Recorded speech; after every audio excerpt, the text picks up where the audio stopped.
semuanya semua, kembali kepada channel Risa Putri Emilia. Nah, di sini kami ingin membahas tentang sesuatu yang viral, yang lagi hangat-hangatnya, yang lagi hot, sedang yang ingin diperbincangkan. Nah, di sini aku masih sama teman aku. Jadi kami ingin sedikit mengupas secara tuntas. Setajam silet. Bukan. Oke. Tahu kan akhir-akhir ini sedang marak-maraknya. Tahu lah, lagi viral-viral isu-isu. di TikTok kita scroll itu semua selingkuh semua. Sampai bosen scroll TikTok itu semua. Ya, kami ingin membahas tentang perselingkuhan. Dimana ya, nggak tahu ya apa emang sekarang lagi masa-masanya Lagi ingin tren kali ya mengeluarkan bejatnya si laki tentang perselingkuhan yang terjadi sekarang. Bagi aku nggak 100% cowok yang salah. what the fuck girl. Tapi bukan berarti Pro istri sah nih bos. ya, tapi bukan berarti aku nggak pro istri sah juga. Tapi kadangkala kan aku pengen lihat juga nih, kenapa ya laki ini seringkali perselingkuhan itu dilakukan oleh laki. Mungkin perempuan ada, tapi jarang. Karena biasanya dalam hubungan itu perempuan lebih banyak setia. Oke, mau ngeluarin pendapat siapa dulu nih? Kayak aku lebih pendapat kau dulu deh Pendapat aku. tentang masalah itu. Karena kan yang kalau aku bukannya pro untuk perselingkuhan ya, enggak. Tapi ya enggak menolak kalau misalkan laki bisa nikah 4 kali. Ya, tapi secara nggak langsung aku juga nggak rela di poligami. Oke. Poligami sama selingkuh itu dua hal yang berbeda. That's right. Iya. Tapi lebih sakitnya mana? Poligami. Tapi halal. Kalau selingkuh tuh nggak halal. Tapi kan jatuhnya apa? Rasa laki ini berbagi dong, walaupun memang benar. Iya. Ini dari pendapat aku dulu. Mungkin karena aku di pihak wanita, jadi aku lebih kayak pro ke wanitanya gini. Istri sahnya lebih tepat gitu kan. Karena aku orang paling nggak bisa mentoleransi perselingkuhan apapun alasannya. Itu bisa digarisbawahi. Jadi kalau emang alasan kau itu selingkuh karena kau nggak puas sama istri kau kurang cantik, istri kau fisiknya berubah atau segala macam hal lah, tinggal bilang sama dia atau kembaliin dia ke orang tuanya, dimana kau ambil di situ kau pulangin. Jangan kau langsung selingkuh dengan seenak jidat kau. Dan kebanyakan orang selingkuh dia akan mengubah semua hal, kayak dia menjadi orang yang tersakiti, dia jadi orang yang kayak paling menderita selama ini, menyalahkan Paling victim ya? Iya, paling victim. Rata-rata orang selingkuh kayak gitu. Oke, kalau kita bilang mungkin ada kata-kata orang kayak, alah mungkin istrinya tuh yang nggak terlalu memperhatikan suami, makanya suaminya cari perhatian di luar. Mungkin istrinya tuh yang kurang cantik, makanya suaminya cari yang lebih cantik di luar. Hei, itu nggak bisa dijadiin alasan untuk seseorang itu bisa selingkuh, say. Kalau emang udah otak ya bandot aja. Kalau emang udah nih emosi aku nih. Banyak kan aku lihat komentar netizen kadang-kadang membenarkan perselingkuhan. Gak habis pikir, di mana sih hati nurani kalian? Kok jadi aku kayak gitu? Ya, tapi secara langsung kan aku kayak membenarkan perselingkuhan, tapi nggak ada merujuk ke situ. Kok nggak membenarkan? Karena aku bilang orang lain. Aku bilang apapun alasannya, selingkuh itu nggak ada alasan seseorang itu kayak bisa berselingkuh. Kalau emang kau udah bosan, bilang. Obrolin baik-baik, seperti kalian mau nikah. Kalian nikah berembuk kan, berdiskusi kan. Gimana nih kita nikah? Kita akan nikah, akan ada visi misi, akan ada ini ke depannya, kita punya anak berapa. Kayak gitu juga kalau kalian bosan, walaupun memang jujur itu menyakitkan, tapi lebih baik kalian jujur di awal daripada kalian udah berjalan berselingkuh. Itu lebih sakit coy, apalagi seseorang wanita yang memang dia nggak punya kesibukan apa-apa. Kesibukannya cuma IRT, ibu rumah tangga, mengurus anak kalian. Dia rela bentuk tubuhnya, masa mudanya, jatah bermainnya sama teman-temannya itu berkurang semua. Demi siapa? Demi melahirkan anak kalian. Kalau wanita itu nikah itu tambah beban. Kalau cowok ya, kalau nikah ya kurang bebannya. Apa kurang? Nasi dimasakin, pakaian disiapin. Jadi serba siap, tapi kalian nggak ada yang berubah. Kalian masih tetap bisa kerja, tetap bisa nongkrong, tetap bisa main. Nggak ada yang berubah dari kalian. Terkadang nggak habis pikir sama orang-orang yang berselingkuh, brandnya di mana sih? Kurang apa gitu istri kalian? Tapi setega itu, walaupun kayak aku nggak ngalamin, tapi emosinya nih menjolak-jolak tinggi nih. Sabar. Pengen tak tonjok di satu-satu kan macam Oke guys, kelepasan. Itulah pendapat aku. Aku tau gak, gara-gara ngomong kayak itu aku merasa bahwasannya aku juga takut mengutarakan hal. Aku bukannya lebih ke pro untuk perselingkuhan. Aku gak ingin menyalahkan semua 100% laki-laki yang salah dalam suatu hubungan itu. Iya. Ya kan kita juga bisa introspeksi diri. Apa yang membuat aku sehingga laki aku bisa selingkuh? Ya walaupun dengan atas dasar mungkin si laki ini gak ada rasa syukur ya terhadap si perempuan ya. Nah itu mungkin salah satu memang udah jelas si laki yang salah gitu. Memang kita tahu jalur untuk perselingkuhan itu salah, benar-benar salah. Nggak ada api kalau nggak ada asap, ya kan? Nggak ada asap kalau nggak ada api. Nggak ada asap kalau nggak ada api. Ya benar. Jadi kenapa ada asap pasti ada api. Nah, kenapa laki ini bisa selingkuh? Berarti ada suatu hal yang membuat dia tanpa sengaja mungkin melakukan hal yang dianggap sebagai perselingkuhan gitu. Nah, aku ada baca dari sumber. Jadi ada beberapa poin yang menurut aku kenapa laki-laki itu bisa selingkuh. Itu aku juga akan sharing ke kau. Mungkin kau nggak tahu. Kau belum pernah dengar pembahasan aku yang masalah ini. Kenapa laki itu bisa selingkuh? Kalau yang aku pahamin dan aku ngedengar dari cerita-cerita curhatan orang yang udah menikah atau teman-teman aku yang rata-rata udah menikah terus sharing kenapa suami bisa selingkuh. Yang aku lihat itu sih pertama adalah ego. Iya.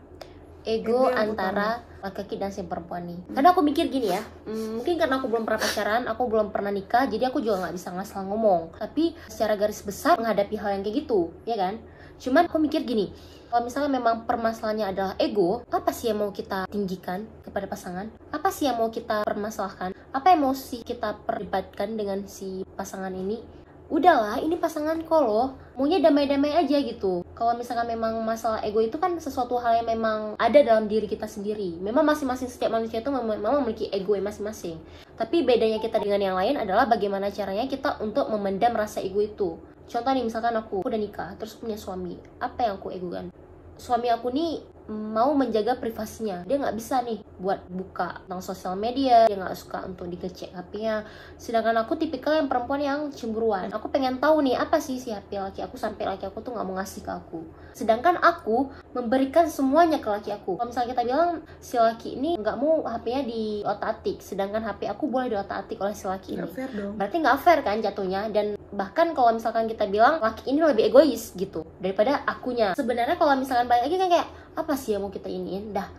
Memang nggak fair gitu, nggak adil, dan itu buat ego kita tuh kan naik gitu. Seharusnya yang harus dilakukan apa? Komunikasi sama laki ini, komunikasi sama suami kita, pasangan kita. Di awal kita bisa komunikasi. Aku nggak suka kalau misalkan kamu main belakang. Di situ kita harus bilang dari awal. Karena laki ini kadang-kala gini, dia mungkin bisa lupa ya, mungkin karena keasikan misalkan jumpa dengan yang baru, kita selalu dipertemukan dengan orang yang selalu baru gitu kan dengan perempuan. Cuman bedanya mungkin kita lebih sadar, oh aku udah punya laki, udah cukup gitu. Mungkin si laki ini kan karena merasa bahwasannya ada anjuran untuk menikah 4 kali maksimal, itu yang membuat si laki ini kadang-kala lupa kalau misalkan satu itu udah cukup gitu. Sehingga ya misalkan memang kita punya prinsip aku maunya man enough for one woman, kita bilang sama laki ini aku cukup satu karena aku nggak suka, nggak senang apalagi tipikal aku yang cemburuan, jadi tolong jaga perasaan aku. Karena memang awalnya kan karena ego kan, sama-sama egois, kita anggap aja lah kita yang lebih memahami, kita anggaplah kita lebih punya ilmu daripada si laki ini. Kita ngajak ngomong dia. Mungkin ada video yang lalu-lalu yang aku bilang dalam kunci hubungan itu adalah komunikasi. Apalagi yang harus kita tingkatkan gengsi sampai nggak mau harus si laki ini duluan. Kalau memang kita bisa duluan, kenapa enggak, istilahnya gitu. Kenapa nggak mesti kan laki yang duluan, dan nggak mesti dong laki yang juga harus menunggu ceweknya duluan. Jadi sama-sama saling mengerti, sama-sama saling paham. Hubungan itu kan 2 orang. Jadi ya udah sama-sama saling memperjuangkan. Karena aku juga nggak suka sih konsep yang seperti kayak cowok tuh berjuang di awalnya, yang akhirnya perempuan. Enggak kayak gitu. Berjuang itu dari awal sama-sama sampai akhir guys. Karena hubungan itu ya saling membutuhkan, saling mempertahankan. Kalau salah satu mempertahankan salah satunya nggak mau ya, itu ujung-ujungnya harta juga. Makanya kenapa aku bilang kenapa laki bisa selingkuh, mungkin karena ego si perempuannya. Faktor pertama yang membuat si laki ini nggak selalu salah laki, dan laki itu belum tentu juga benar. Nah itu yang mau aku sampaikan ke kalian semua. Yang alasan kedua adalah sebenarnya si laki ini hanya teman tapi terlanjur nyaman. Paham? Itu jebakan banget tuh. Siapapun laki ini ya, misalkan dia bekerja di kantor kah atau tempat kerjanya, nah dia pasti menjumpai dengan orang lain kan, nggak mesti hanya kita perempuan yang jumpain. Manusia dunia ini banyak bro. Si laki ini ya mau nggak mau kan dia, karena dia juga kerja untuk menghidupi kehidupan kita, dia pasti bekerja. Nah saat dia bekerja dia akan menjumpai orang baru. Nah di situ dia hanya sekedar sebagai teman awalnya, ternyata membuat nyaman. Nah nyaman itulah yang jebakan bagi si laki ini. Jebakan bagi laki ini bagaimana caranya dia itu harus bersikap selayaknya sebagai teman, sesama rekan kerjanya gitu. Bukan lagi jadi rahasia umum kalau misalkan dalam suatu hubungan itu pasti ada rasa nyaman. Aku dan kamu itu terjadi karena ada rasa nyaman. Jadi saat rasa nyaman itu ada, jadi saat rasa nyaman itu ada, ya mau nggak mau kita pasti saling ketergantungan, akhirnya saling berkebutuhan karena ada rasa nyaman itu. Alasan ketiga itu adalah mencari hal yang baru. Itu benar adanya. Jadi selaki ini pengen mencari hal yang baru. 20% yang ada sama kita ternyata ada 20% ada sama perempuan lain, sehingga dia mencari hal baru itu di perempuan yang lain. Sebenarnya kalau misalkan kita lihat, sayang kali loh kalau misalkan kita kehilangan sosok yang 80% itu hanya karena 20% itu ada di orang lain. Seperti 80% itu 80% bisa digantiin sama 20%. Bisa ingin balik lagi. What the fuck, sesempurna apapun sesempurna apapun seseorang ada kurangnya. Aku juga nggak bisa bilang salah perempuan karena nggak bisa menemukan laki-laki yang tepat. Enggak, kita kan dipertemukan itu kan berarti karena siklus ya, karena memang takdir Tuhan mempertemukan kita dengan laki-laki siapapun itu. Mungkin karena ya alasan lagi kita itu diuji dengan laki-laki yang seperti itu, atau mungkin kita memang kurang beruntung dalam hal itu. Mau aku bilang hidup itu pilihan. Kalau kamu memang mau bertahan ya ayo bertahan, tapi kalau emang nggak mau ya udah lepaskan kayak gitu. Karena cinta yang sebenarnya itu adalah cinta kita kepada Allah, bukan kepada manusia. Mungkin bisa jadi kenapa kita merasakan hal sakit itu, mungkin kita kurang cinta kepada Allah dan kita lebih besar cinta kita kepada manusia. Ya Allah juga cemburu, bukan kita aja cemburu, Allah juga bisa cemburu gitu.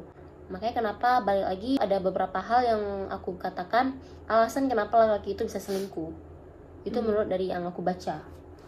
Jadi pesan dari aku untuk kita semua perempuan, jangan pernah cintai laki-laki melebihi cinta kita kepada Allah. Karena saat kita melebihi hal itu, Allah bakalan cemburu dan rasa sakit itu bakalan sakit gitu. Dan saran aku, cintai laki-laki yang mencintai kita. Jadi jangan kita mencintai dia. Karena real fakta dalam hidup itu benar-benar ada. Kita lebih baik makan hati kalau kita mencintai dia lebih besar daripada si laki ini mencintai kita.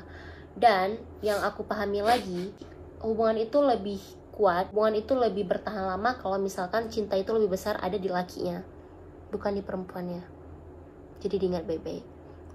Aku sambung ya, terus kalau misalnya kalian sedang berada di hubungan toksik yang kayak pasangan kalian selingkuh tapi kalian masih mau bertahan hanya karena sayang kenangan, sayang hal yang udah dilaluin, stop mikir kenangan. Apalagi mikir kayak ada dia aku sakit, nggak ada dia lebih sakit. Lebih baik nggak ada dia kamu sakit, tapi sakit itu perlahan akan hilang, daripada sama dia terus sakit itu nggak akan pernah hilang itu terus. Jadi jangan pertahankan orang yang gak mau mempertahankan kalian. Kalian itu bisa mendapatkan orang yang lebih lagi menghargai kalian, mencintai kalian daripada orang yang kalian pertahankan tapi gak mencintai kalian. Buat apa? Ya benar kali itu. Di dunia ini gak cuma satu.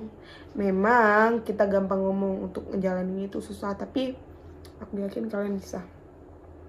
Dan untuk pesan aku ke laki-laki, tolong kalau memang ada hal-hal yang tadi 3 aku sebutin itu, tolong tumbuhkan rasa syukur kalian, sadar diri, karena nggak ada wanita yang bisa mencintai kalian setulus itu. Ingat baik-baik, tolong cukup satu dengan wanita saja ya. Ingat karma itu berlaku guys. Kalau kalian nggak mau kena di anak kalian nantinya. Hari ini kalian sakitin orang lain, besok kalian tersakiti. Anaknya lah yang disakitin, dia mana mau pengen kalau dia sakitin. Rata-rata ya fuckboy itu kan takut kalau anaknya perempuan. Iya emang. Gimana ya, aku takut aku pula yang kemakan omongan. Susah kali emang kalau bahas tentang hal yang kayak gini. Rawan bro, rawan kali ini. Ini rawan kali ini bahas nih. Memang kayak kalau kita bilang red flag ya. Itu saja dari kami. Terima kasih udah nonton dari awal sampai akhir. Stay tune juga untuk video-video aku berikutnya akan aku tampilkan. Mungkin ada beberapa isu-isu ide lain yang akan kita bahas di video berikutnya. Mohon maaf jika ada kata-kata yang salah, yang enak didengar, yang gak enak dibuang, kasih kucing. Ya kasihan. Baik, ambil yang baiknya, buang yang buruknya. Itu saja pesan dari aku. Mungkin Nur ada pesan yang lain? Udah gitu aja. Udah, oke. Berarti udah semua disampaikan ya. Terima kasih udah mendengar sampai awal sampai akhir. Aku akhiri.